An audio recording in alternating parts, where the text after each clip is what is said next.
একদা একটি দাঁড় কাক এক অপরূপ ময়ূরের রূপে মুগ্ধ হয়ে তাকে ভালোবেসে ফেলেছিল। কাকটি সবসময় ছায়ার মতো ময়ূরের পিছু নিত, নীরবে তার প্রতি গভীর অনুরাগ পুষে রাখত। অপরদিকে ময়ূর যেন কিছুই টের পায় না এমন ভাব করত, যদিও সে সবই বুঝত। এভাবে দিন গড়াতে লাগলো। একদিন সকালে ময়ূর তার কুড়ে ঘরের সামনে একটি রক্তিম খাম আবিষ্কার করলো। খামটি খুলতেই তার চোখে পড়ল একটি ছোট কুচকুচে কালো গোলাপ। ময়ূর তৎক্ষণাৎ বুঝে গেল এটি সেই কাকেরই উপহার। কিছুদিন পর কাকের সাথে ময়ূরের সাক্ষাৎ হলো। ময়ূর যেন হাসি চেপে রেখে বলল, তোমার গা যেমন মিশমিশে কালো তেমনি তোমার পছন্দ। এত বাহারি রঙের ফুল থাকতে তুমি কিনা কালো ফুল পাঠালে, এটাই বুঝি তোমার ভালোবাসার প্রকাশ। ময়ূরের এই কথাগুলো কাকের হৃদয়ে যেন তীরের মতো বিঁধল।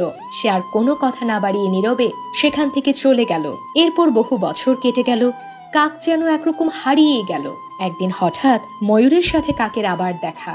ময়ূর বিস্ময়ে ভরা কণ্ঠে বলল, এতদিন কোথায় ছিলে তুমি? কত বছর পর আজ তোমায় দেখছি। আমার রূপের ঝলকানিতে তো সবাই মুগ্ধ, সবাই আমাকে ভালোবাসতে চায়। তুমিও না হয় চেয়েছিলে, তবে কেন আমায় আপন করে পাওয়ার চেষ্টা করলে না? কাক গভীর দৃষ্টিতে ময়ূরের দিকে তাকিয়ে উত্তর দিল, তোমার বাইরের সৌন্দর্য দেখে আমি ভেবেছিলাম তোমার অন্তর বুঝি তেমনই সুন্দর হবে। কিন্তু যেদিন দেখলাম তুমি একটা ফুলের রং দেখি ভালোবাসার গভীরতা মাপতে বসলে, সেদিনই বুঝলাম আমি ভুল পথে হেঁটেছি। তখনই নিজেকে গুটিয়ে নিয়েছিলাম। ময়ূর কিছুক্ষণ চুপ থেকে বলল, আজ যদি আমি তোমাকে পেতে চাই তবে কি তুমি আমায় ভালোবাসবে? কাকটি মৃদু হেসে বলল, রূপের মোহ কেটে গেছে।